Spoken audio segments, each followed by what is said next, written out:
All right. Well, welcome everyone. All right. Well, welcome to this new event we're putting on, Neurosymbolic Wednesdays or Wednesday. Today we're just having an organizational meeting. The first talk will be next week. All right. So today I'm just going to explain what this is all about and also some larger picture stuff and really ask for your comments and suggestions. So, and really, and you'll see this is in response to a lot of feedback that we got. Essentially, many people wanted more after our summer school event. So you could say this is like a continuation of the summer school, except now it's every week. Okay, all right. Sorry about the glitch. Okay, so let me just, I'm not going to give the whole motivation for Neurosymbolic AI. I'll just do a couple slides. So for those of you maybe new to this, generally speaking, I think many people are concluding that something new is needed. Whatever it is, it's got to be a lot smarter, a lot safer, maybe a lot slimmer. So, and here's some now well-known statements from Jan LeCun, one of the creators of the neural network phenomenon. So I'll let you read this. Okay, but part of what he concludes, there's going to be another revolution of AI over the next few years. Many people are sort of looking to neurosymbolic AI, which roughly is neuro plus symbolic. Say more generally than neuro, it's machine learning or statistical AI plus symbolic AI or classical AI.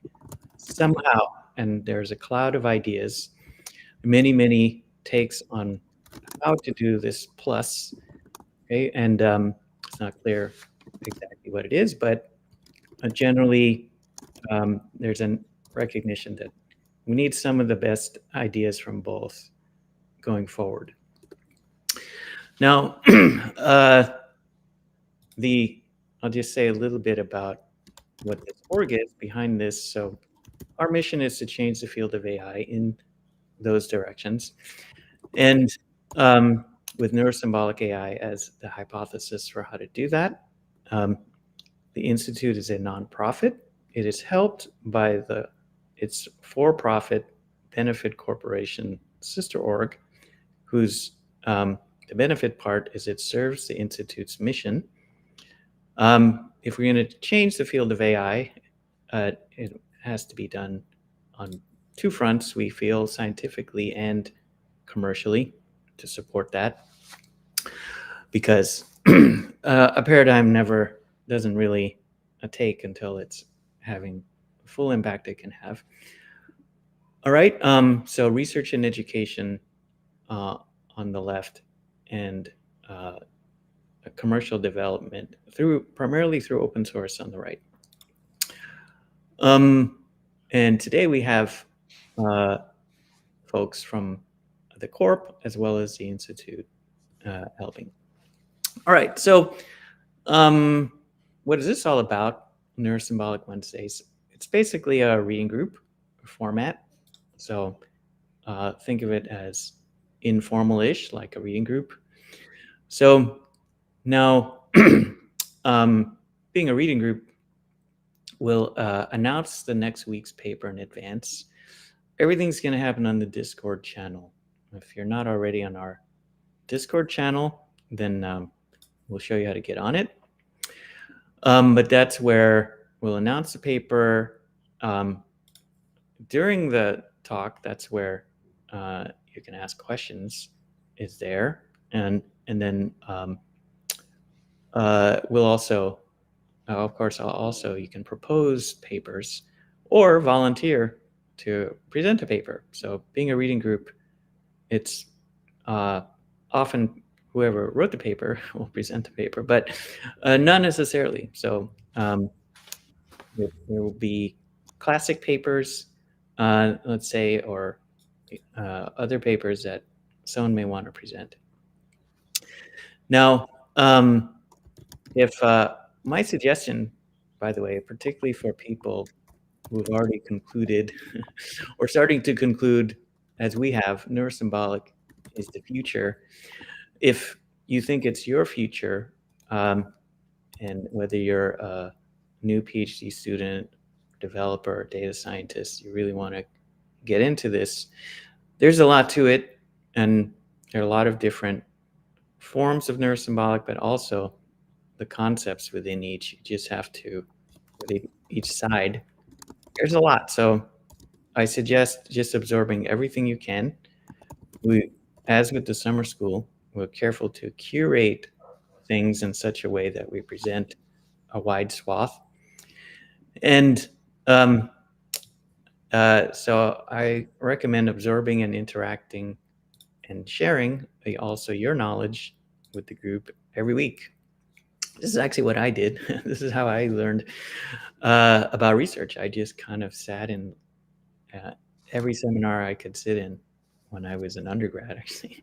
Okay, so you'd just be surprised even if you're not following everything, especially if you're not following. It's important to kind of absorb.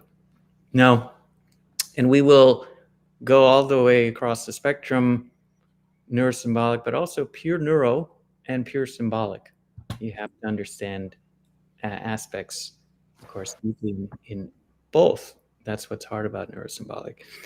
Now, and I also encourage asking stupid questions. I will demonstrate, in fact, asking stupid questions myself. I like to ask stupid questions. Of course, the reality is they're not stupid questions in general. So this is a safe space. It's understood that nobody understands the whole elephant, and it's also understood many people will have your question. Okay, so even if you think some people will find it stupid, many people will not. So, okay, and so upcoming next week, we'll have Abu from Purdue, who's going to review. We're going to start kind of on the neuro side. He's going to review reasoning capabilities, studies, and analysis of just how well LMs can reason. This is has been a matter of some debate, and you've may have seen the famous Apple paper recently. So, and then we'll go a little bit back, and maybe semi-ancient history now, but many people have been curious about exactly what was in the DeepSeek paper that kind of rocked the industry. So Asim will take us through the DeepSeek paper. And this was interesting because of some efficiency gains shown in that paper. Then we won't have a meeting Thanksgiving week. Okay. And then we'll keep announcing, of course, papers that will be presented. Okay, and of course, we will have this time we will actually announce the date for the summer school pretty soon, long in advance. The summer school will tend to all the tutorial type stuff. We won't be having in these meetings. Those will be in the summer school proper. Also, some special guests. Those, like even some celebrities. I'll just give a little hint. Already sort of got lined up for the summer school, so that'll be exciting. It'll be in the second week of August. Now, also we're working on what we're calling the learning site, and that is a collection of all of the tutorials and research talks that we've ever had, which turns out quite a lot. So we're organizing that in to make it much more like a course, and ultimately it will be a course. These are some of our fine folks on our education committee.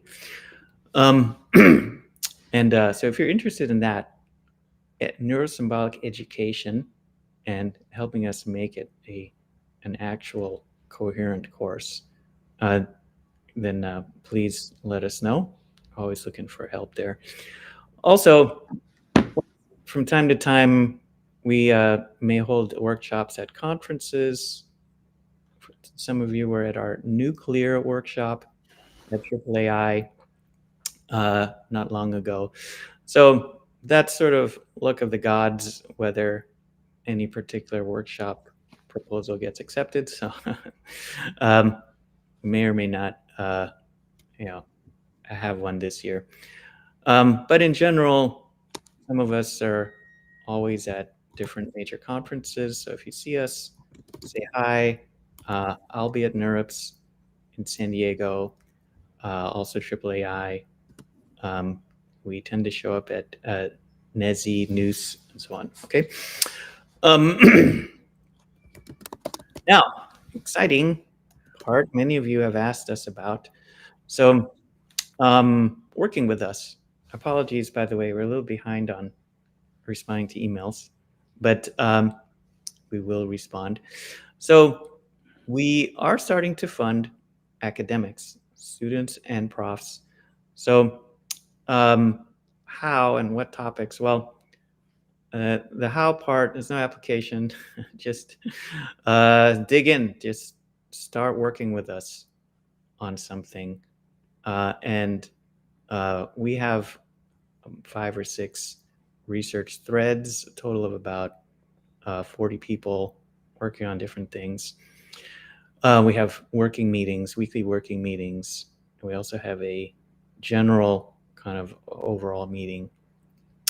So if you want to get involved, especially if you're, think this is your future, this kind of thing, and you Neurosymbolic AI research, you can email me. So these are the kinds of topics. So higher order and probabilistic logic, learning schemes, in particular, inductive logic programming, grammar induction, program synthesis, probabilistic programming, text. So think of, future versions of the transformer and so on, explainable models. We have a particular emphasis as far as use cases. We're not really focused on use cases in a way. We're more about fundamental research. However, medicine is a particular emphasis. So you may have seen our recent paper in Nature. So this is that was really some early work on a bigger effort. So you will see a lot more work in medicine coming out from us. So if you're interested in that, also images, particular things like VQA, visual QA, shape grammars, and this sort of thing, explainable vision models. Okay, actions, meaning sequential decision making. I have an emphasis starting on causal versions of RL and other kinds of neurosymbolic agents. You may have seen our work on robotics, was highlighted at the recent RSS.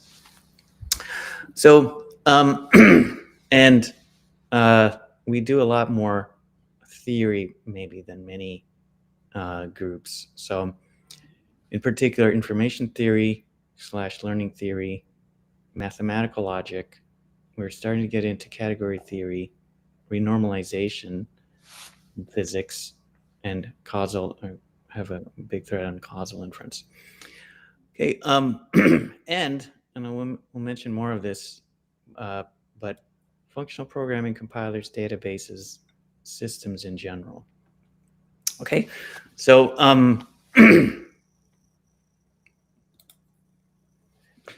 just mention a couple of our open source projects will have more, and these themselves are quickly morphing into the next generation of these ideas. But these are things we're building out. Please, if Alex, sorry to interrupt. Just before we switch gears off of work, there were 2 questions from the audience. I think they both come from maybe YouTube. Oh, sure, yeah. Just, one's about work, so I figured let's address it. Mm-hmm. You want me to read it? Or do you want... Okay. All right. So just in chronological order, I see, is there any specific neurosymbolic model that is considered state-of-the-art right now? Oh. That goes back a little bit. Roughly no. So that's good news if you're a researcher. It means, at least in my opinion, there is nothing dominant. There's nothing, and the reason is, in my view, there's nothing that actually treats all of the, I will consider something kind of a good solution personally when it can address all of the outstanding issues that people are complaining about with the current models, LLMs. So roughly speaking, costs, errors, and ability to handle complexity.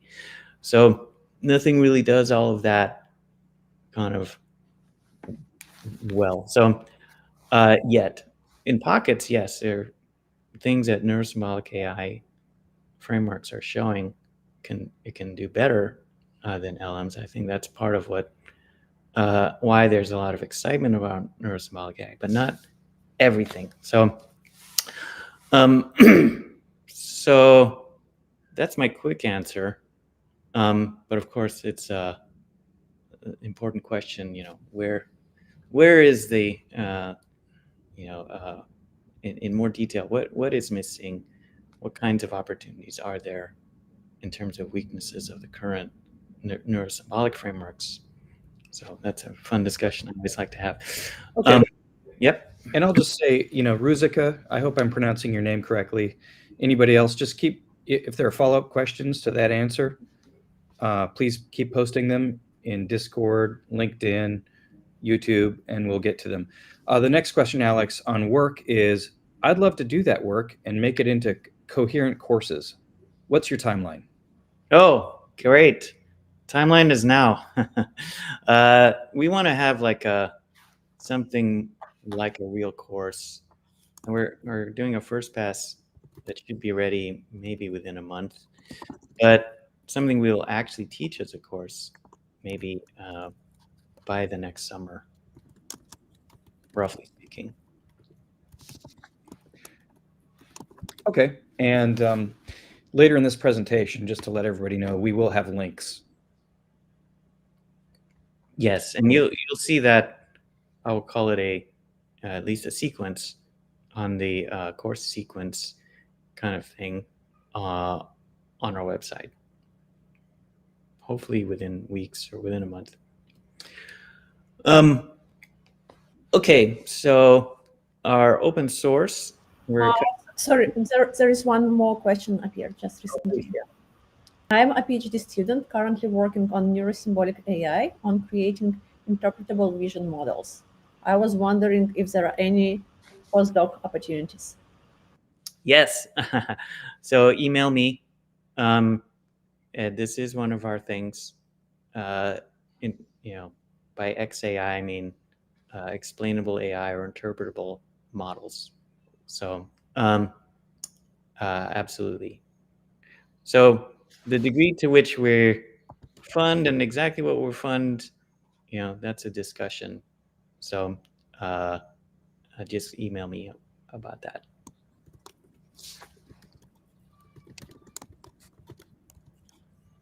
Other questions? Not yet. Okay, great. So these two things, these are things that will keep growing, as I was starting to say. So by data science, I mean like your usual analysis of tabular data. So classification, regression. You may have seen in the summer school, we're starting to work on causal ML. So data science is to me, or when I say that, I mean analysis of tabular data.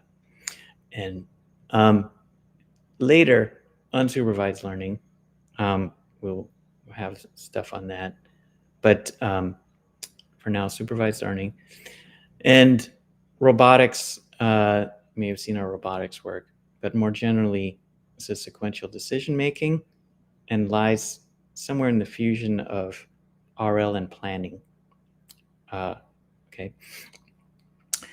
Now, I want to mention this one in particular. This is a new initiative, and we really want to start this from the beginning with the community, larger community, because this will sort of form a very important base for everything. So we're working on a logic language, and this is very important for many reasons. One is it's the way in which domain knowledge will be expressed. So, and we're looking for help on many fronts.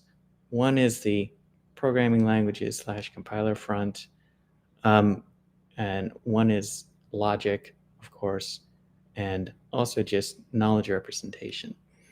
So we have folks, of course, with all of those kinds of skills, but looking for more, looking for anyone who wants to do research around this and help us flesh this out. Now, and expert developers, of course, and by system, I mean, you could call it the Neurosymbolic operating system, or just the substrate underneath that goes down to database. But a lot of things happen here, including computation. Okay, so if you're interested in any of these aspects, let us know. You can reach out to Ken, our VP of Engineering. But in general, the discussion of all of this will be on Discord. Okay.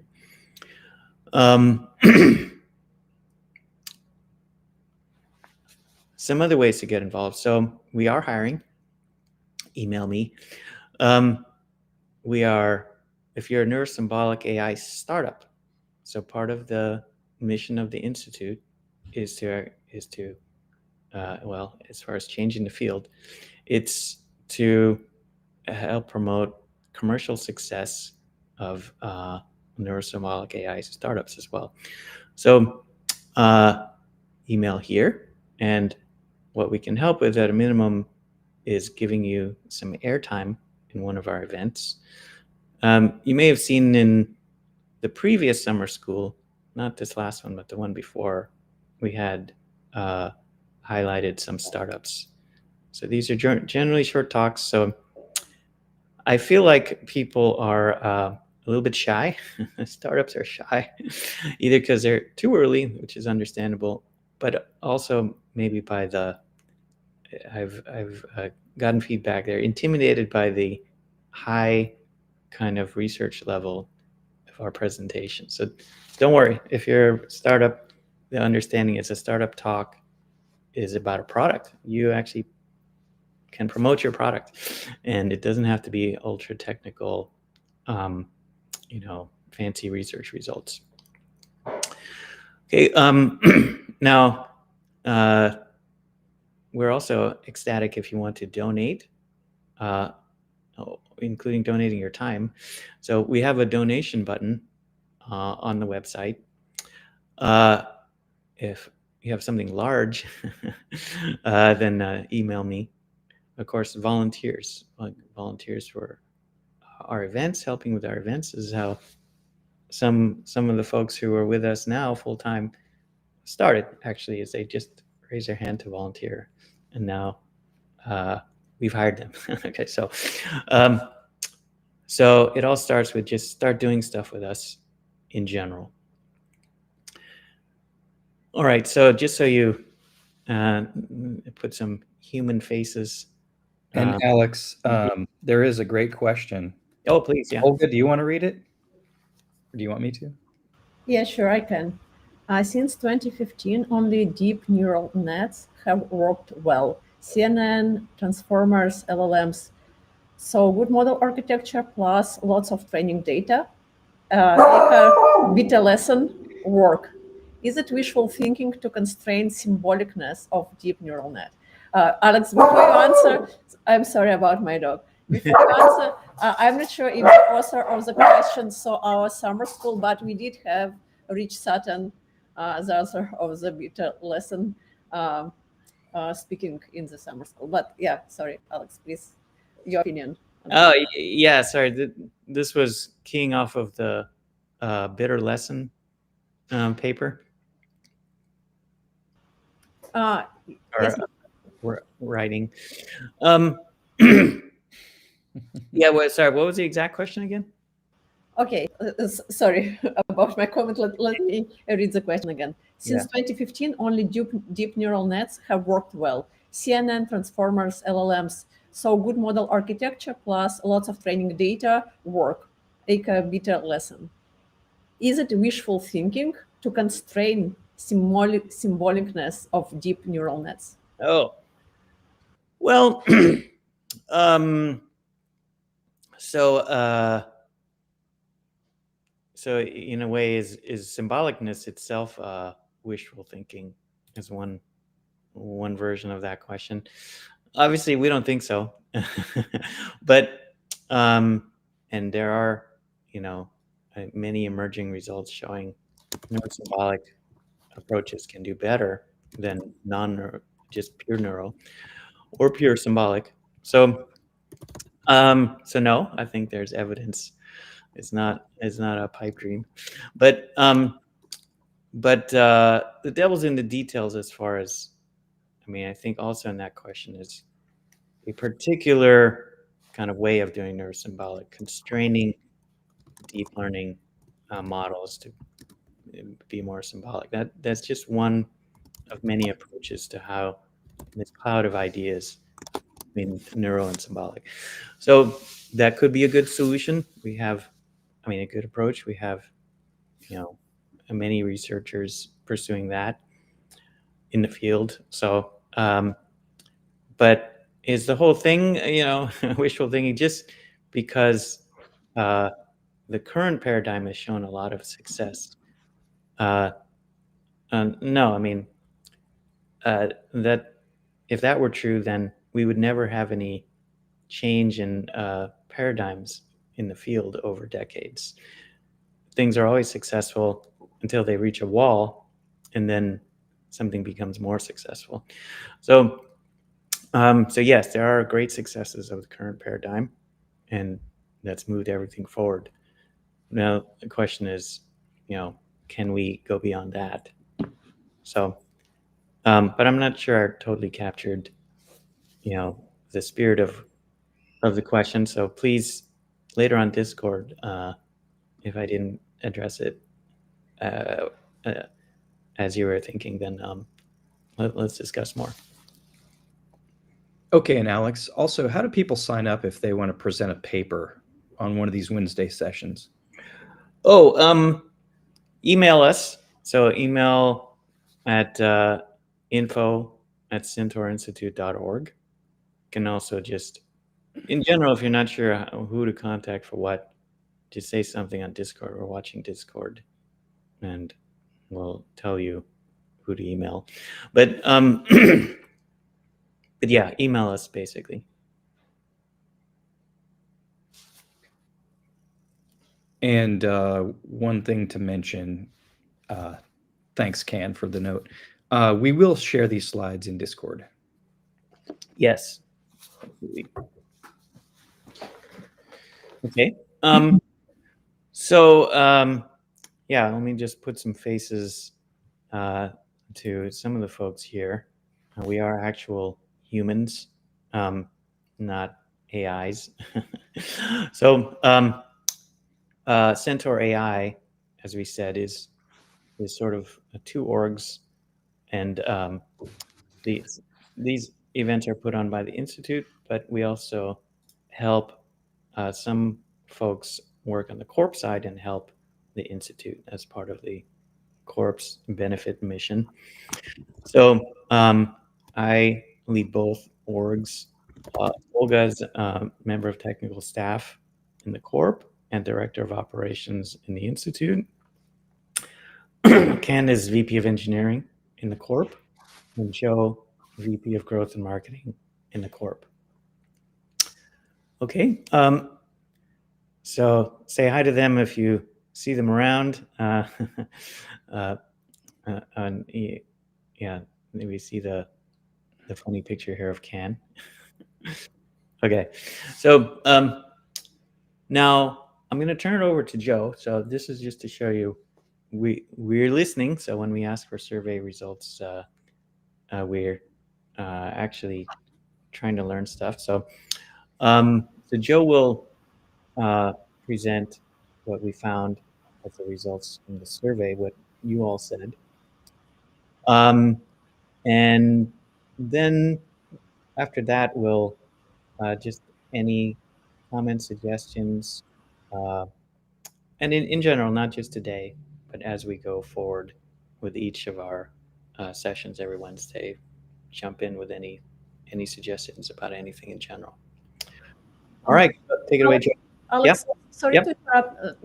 Maybe now or later in the end, do you want to provide an overview how reading group, like general sessions, are going to be organized, like 2 halves, and like, I mean that there is like presentation half of the reading group, and then there is deeper discussion. Oh yeah. Well, that's what I was trying to get across before. So roughly the first hour will be the talk, or going through the paper, and then we have an hour and a half. So the next 30 minutes will be going through the paper with discussion. So so it's more. It's meant to be. This is part of responding to the feedback that we've gotten many times from our summer schools, which is the summer school is great in that it gives a sort of crash course and snapshot of many things, but there's no time to go deep into things. So that's what the Neurosymbolic Wednesday is for, is to go deep. So and even we don't even have to be restricted by half an hour. I at least need to leave probably after half an hour of discussion, but typically, but if the presenter wants to stay and folks are still kind of in the heat of asking questions, we can go longer. So but the idea is, and we'll see if we end up we need an hour more where people really want to get into things, or nobody has questions after 10 minutes. So so we'll adapt, but the idea is to really take our time and chew on each of these papers. And I believe we plan to provide a list of suggested papers, right? That we are going to go over. Yeah. So so this is this is the beginning. We'll post this somewhere more convenient than these slides, this schedule, but there'll be a posted schedule. Other questions? Yeah, I meant to add that if people want to volunteer to present some of the papers that we are going to suggest, you can reach out to us, and yeah, we will review all the requests. Yeah. So start on the Discord channel, but then in general, if you're not sure who to email, we'll put on there who to email to make proposals. Okay. So Joe, do you want to take it away? Yeah, and thanks for driving. I don't know how the word participation got wrapped. I mean, on my screen, it was, it looked the whole thing. But so I'm guessing that nobody here was not at summer school, or at least part of it. It's probably not a way to get a quick poll on that, but polling is something I would like to do, like immediate polling on questions. So I guess let's work on that. But for summer school, this was the fourth one, if you don't know. And we consider it a big success, and not just because of the number of people that were there, but just we thought we were able to bring a lot of great minds in this cutting edge topic together. So we decided let's see if everybody else thought it was as good as we thought it was. And yeah, we knew we had to work on some things, but so we sent out a survey. It was 12 questions. And I have the highlights here in the next several slides, not all 12 questions, but essentially one question, the basic one was, how was summer school 2025 on a scale of 1 to 10? And the reason I chose 1 to 10 is because I wanted to calculate a net promoter score. And by the way, Alex, Olga, just feel free to interrupt me. I can't monitor the questions coming in, but just feel free to interrupt me. So as far as net promoter score, if you don't know it, generally like brands with a really cult following, there you go, or things that work really well, they have a high net promoter score. We're focused on the 9s and the 10s as promoters. 1 through 6 would be a detractor. We ignore 7 and 8. But what we found is, we did, for this at least, we did better than Apple and Google, but and Netflix are very popular. So maybe we need to compete with them next time. All right. Next question was, which describes you? And by the way, 320, this is representative. We had 325 responses to our survey completely. Which describes you? Now, I would be, my own profession, my own background, it's varied, but I would be in the minority here. But we found that graduate students, AI researcher, AI developer, those were prominent. I probably would fit into startup worker, big company worker. I used to be a data scientist somewhat. So anyway, we just think this is a great way to pull different types of people together with the same goal.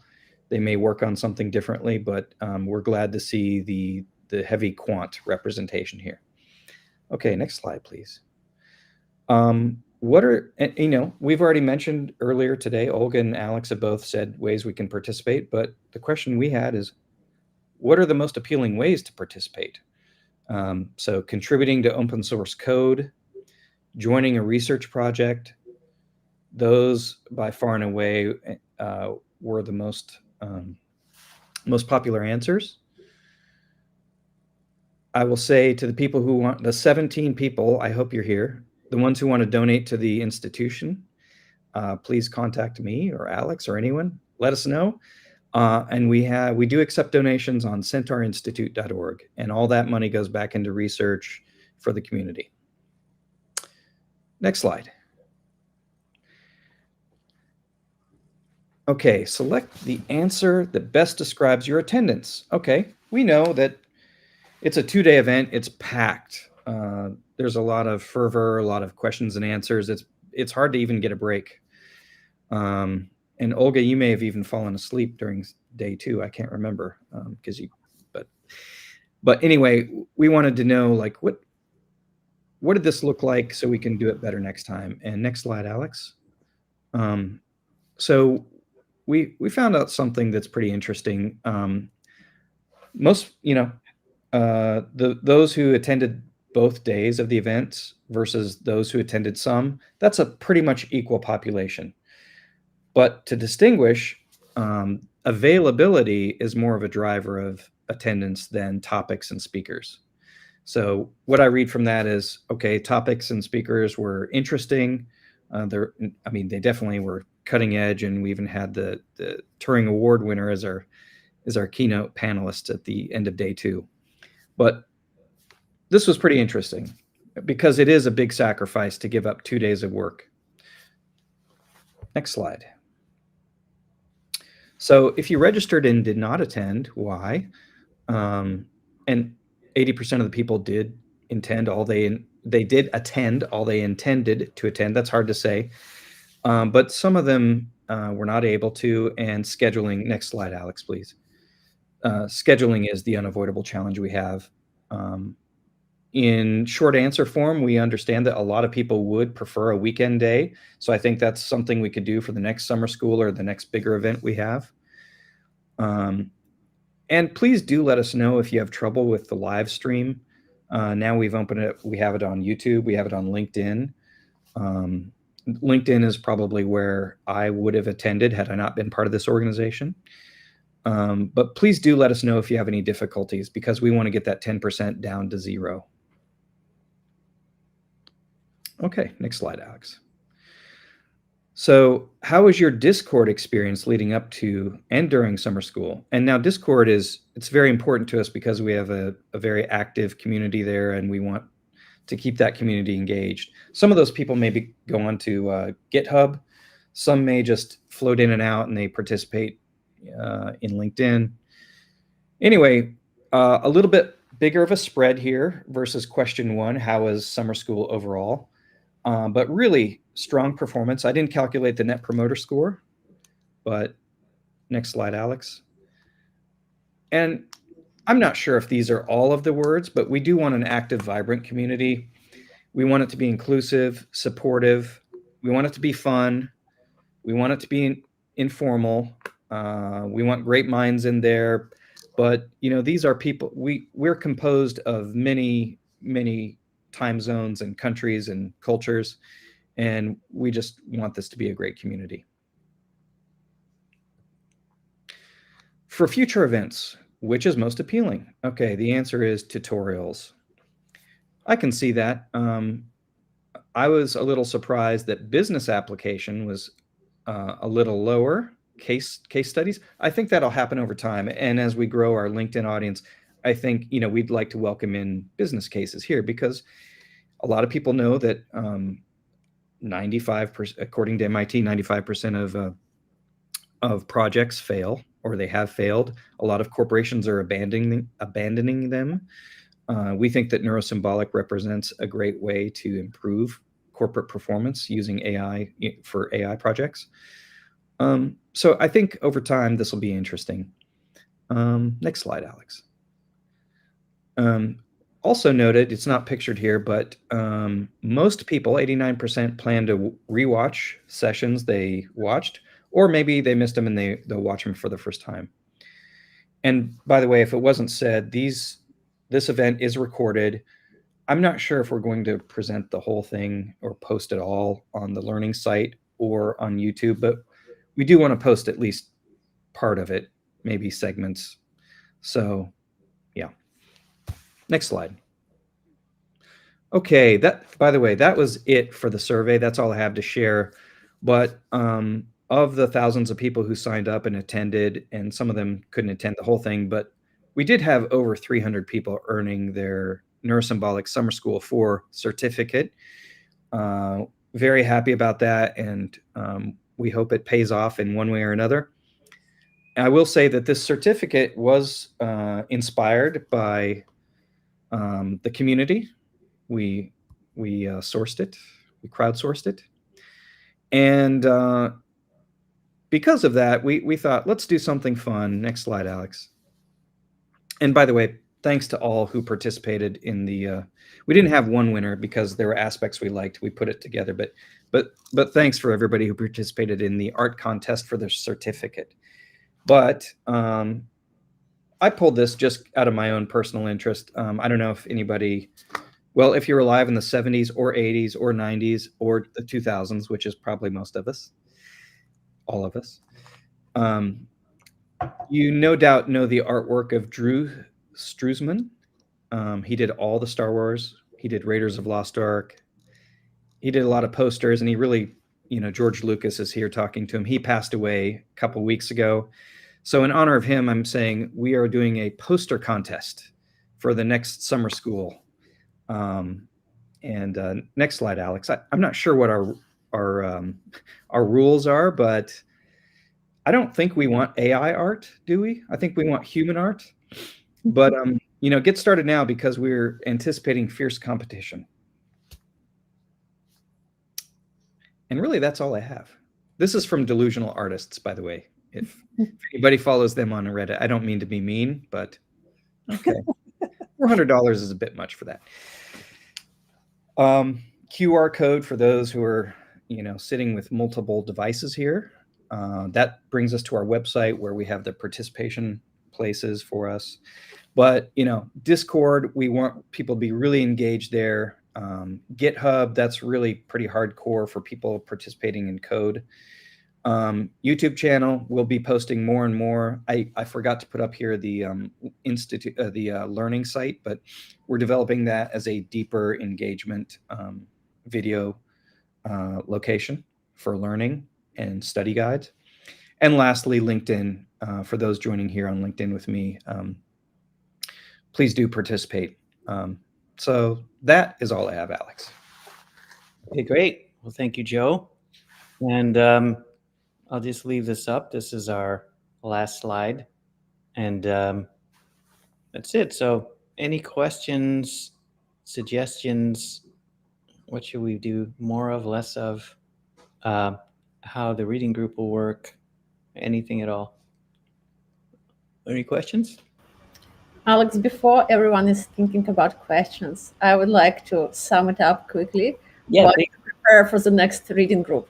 If you really want to participate in in-depth discussion, it may make sense to read the paper in advance, or at least look through the paper in advance, so that you can participate in the second half. If you're not interested in or don't have time to read the paper in advance, you can always join the first half to see the presentation. And also, if you're interested to present in the future, stay tuned. We're planning to share the list of suggested papers, and you can volunteer to present any of those. And we're planning to have these weekly at this time every Wednesday. So come back for the next Wednesday for the paper that Alex showed before by Abu Saparov. Thanks, Olga. Yeah, this is every Wednesday, 52 weeks a year in principle, except for holiday weeks. So maybe it'll be 50 or so. Any questions?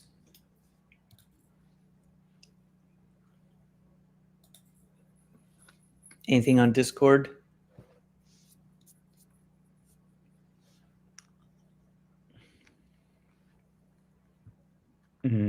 Just I'll announce to those who are here, looks like Can did conduct a poll in YouTube. Interesting. I was wrong. About half of our audience was not at summer school.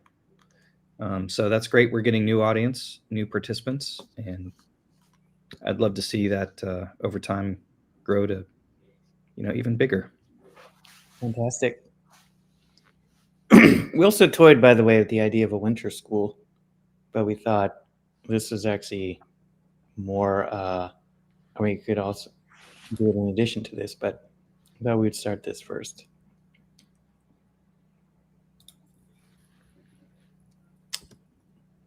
Any questions, comments? Okay. Well, if there's nothing for now, we'll see you on Discord, and we'll see you in the next meeting next Wednesday. All right. Thanks, everyone. Thank you.